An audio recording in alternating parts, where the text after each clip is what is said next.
किसी गांव में एक साधु रहता था। वो जब भी नाचता था तो बारिश होती थी। अतः गांव के लोगों को जब भी ज़रूरत होती थी तो वे लोग साधु के पास जाते और उनसे अनुरोध करते कि वे नाचें, और वो नाचने लगता तो बारिश शुरू हो जाती।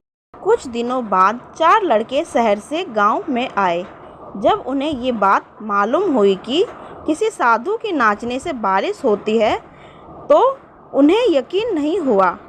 शहरी पढ़ाई लिखाई के घमंड में उन्होंने गांव वालों को चुनौती दे दी कि हम भी नाचेंगे तो बारिश होगी, और अगर हमारे नाचने से नहीं हुई तो साधु के नाचने से भी नहीं होगी।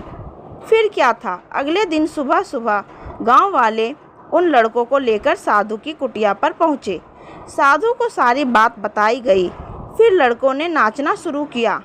आधा घंटा बीता और पहला लड़का थक गया और बैठ गया, पर बादल नहीं दिखे।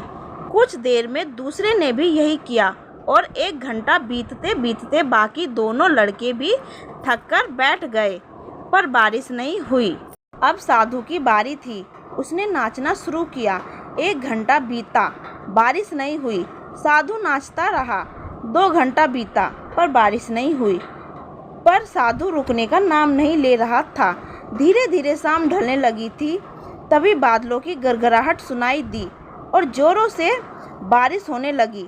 लड़के दंग रह गए और तुरंत साधु से क्षमा मांगी और पूछा, बाबा, भला ऐसा क्यों हुआ कि हमारे नाचने से बारिश नहीं हुई और आपके नाचने से हो गई? साधु ने उत्तर दिया, जब मैं नाचता हूँ तो 2 बातों का ध्यान रखता हूँ। पहली बात, मैं ये सोचता हूँ कि अगर मैं नाचूंगा तो बारिश को होना ही पड़ेगा, और दूसरी बात ये कि मैं तब तक नाचूंगा जब तक कि बारिश ना हो जाए।